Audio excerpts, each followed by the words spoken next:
Denver 7's Christian Lopez joins us near Iliff and Peoria this morning, where 10 people now need a place to stay. Yeah, Brian, and we spoke to a family of 6 who was impacted and they lost everything. And right now they're staying in a vacant apartment for the time being, but all of their belongings were gone in just seconds. And this is not the only fire that investigators are looking into. There were around 10 that happened overnight, and these broke out in bushes next to buildings, in fields, as well as dumpsters. But the most destructive one was the one that broke out at this apartment building, and it displaced around a dozen people. And we spoke to Laura Flores, who said that she was the one who noticed this fire and she woke her family up. So I wake up like everybody to get up now. I grab my dog and all my family, and I just scream like, fire, get out. And she does tell us that she is just thankful that she and her family are safe, but they don't really know where to go from here. We are going to stay out here and continue getting the latest information, and we'll bring it to you as soon as we get it. We're live in Aurora this morning. I'm Christian Lopez, Denver 7. Thank you, Christian. Certainly a dangerous situation, made more dangerous by our windy conditions out there. As we take a live look outside, it looks really pretty with the sun, but the cameras were shaking yesterday, and just behind you, Lisa, we can see how strong the winds still are. Yeah, it's still going to be an issue. Scary, you're right. When you see a situation like that and you consider we had wind speeds anywhere from 60 to 80 miles per hour yesterday here across the plains and the mountains, we had gusts over 100 miles per hour. Now it's about half that. We're seeing speeds at around 20 to 40. It is still going to be gusty today, and speeds will get up to about 60, but it won't be as bad as what we saw yesterday. Here at about 9 o'clock on your dog walking forecast, a little easier to get out there today and take the dog out. It's a chilly start, mid-30s here by 9 o'clock. We'll be at right around 50 by 5, so it's going to be windy and chilly today. It's going to feel more like 40s. Take a look at that mountain forecast, 20s and low 30s in the northern and central mountains, and it's going to feel more like teens. So pretty cold if you're heading up to go skiing, and it is still going to be gusty there. We'll see some areas of blowing snow in through the high country. A number of alerts that we'll talk about, but again, these are all wind-related. Fire danger there in pink. We have high wind warnings in gold. Details on when these expire and when things are going to calm down, Jason, coming up. And it's not calming down on the roadways by any means. Still a lot of traffic volume out and about. We do have a problem out to the west side. I'll get to that in just a second. And take a look at the camera here at 225 and Parker Road. So this is the southbound side, heavy. We had a stalled car right there in the center part of the highway, and then it's just the meter light that holds traffic longer at the cost of you sitting back over here at Peoria to get onto I-225 and head south. Obviously, it's super heavy here. They're going to hold the traffic longer here, and it's going to be a long wait before you get down to the Denver Tech Center. Look at the drive times, at least 15 to 20 minutes just right in there, and then it's a half an hour on I-25, either north or southbound, so real busy there. We have a crash near McIntyre along the westbound side of Highway 58, so coming off of I-70. It's delayed out there, unfortunately, a couple extra minutes, and the rest of the drive is just running super slow for you. A lot of congestion on 270, I-25 across downtown, I-70, and out to the airport. So you just see a lot of folks out and about here right now. Yeah, 2 hands on the wheel, too, with all the wind out there, which left quite a mess behind this morning. Check out video from the area around Platt Park. Tree limbs down. Power lines down. At one point, nearly 10,000 people in the metro were without power overnight. The good news is the most recent XL outage map shows only a few lingering issues after crews work to get things back on. Officials believe a downed power line ignited a wildfire in the Carriage Hills area north of Boulder. Gusts in that area yesterday morning topped 70 miles per hour. Firefighters were quickly able to contain that blaze, keeping it to just half an acre in size. Well, we're looking at more fire danger today with red flags warnings out there. Firefighters fortunately stopped this small fire in Boulder County yesterday morning before it could do damage to nearby homes, but it was in a wooded area. In a major disaster like the Marshall Fire, firefighters might not be able to respond everywhere at once, and that's why there's a new service from insurance companies coming in. Denver 7's Veronica Acosta is looking at contracted wildfire defense teams. when wildfires break out, you're probably trying to protect yourself and then think about protecting your home. But by the time those pre-evacuation and evacuation orders go out, that thought of protecting your home, it might just be crossing just a little too late. And that is exactly where these emergency response teams come into play. So the one we're specifically talking about today, it claims to be able to come in during these times and help clear anything that could easily catch on fire. Things like shrubs that may be near your home, even some flammable furniture that can be moved away from things like doors.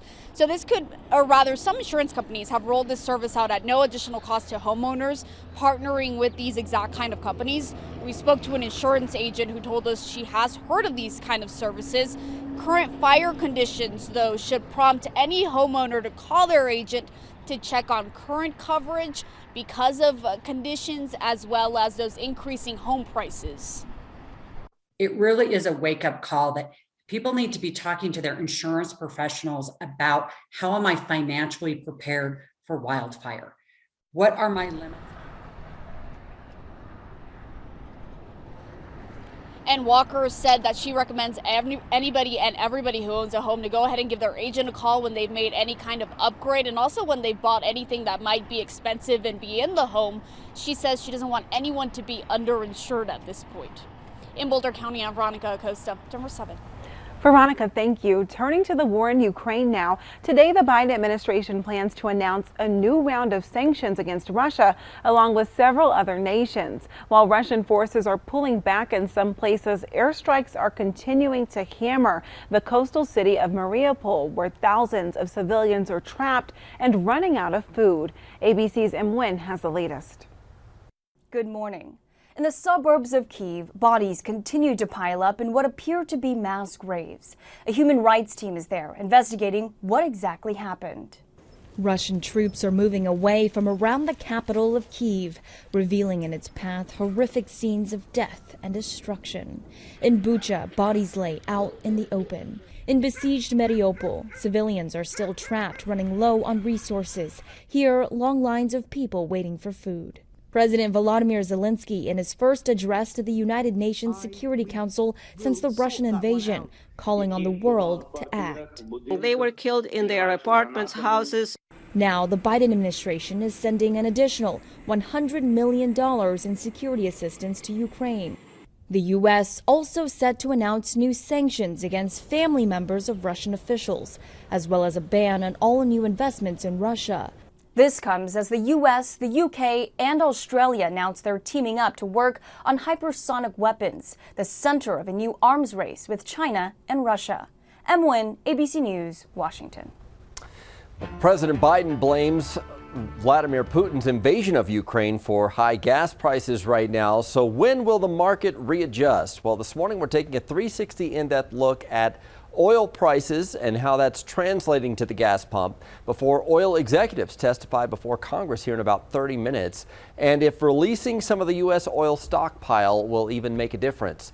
So first, let's take a look at current prices. Friday will mark a month since oil hit nearly $124 a barrel. It has dropped back to about $100 a barrel for the last week, but the average price of gas in Colorado has only dropped about 2 cents since then.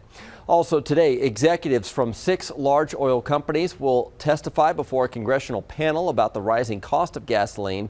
Colorado Representative Diana DeGette chairs the House Subcommittee on Energy and Commerce and says Americans are suffering from the skyrocketing cost of gasoline, while some of the nation's largest oil companies are reporting record high profits. We will not sit back and allow the fossil fuel industry to take advantage of the American people and gouge them at the pump. But industry experts say the oil industry has the same problem many companies face right now: supply chain.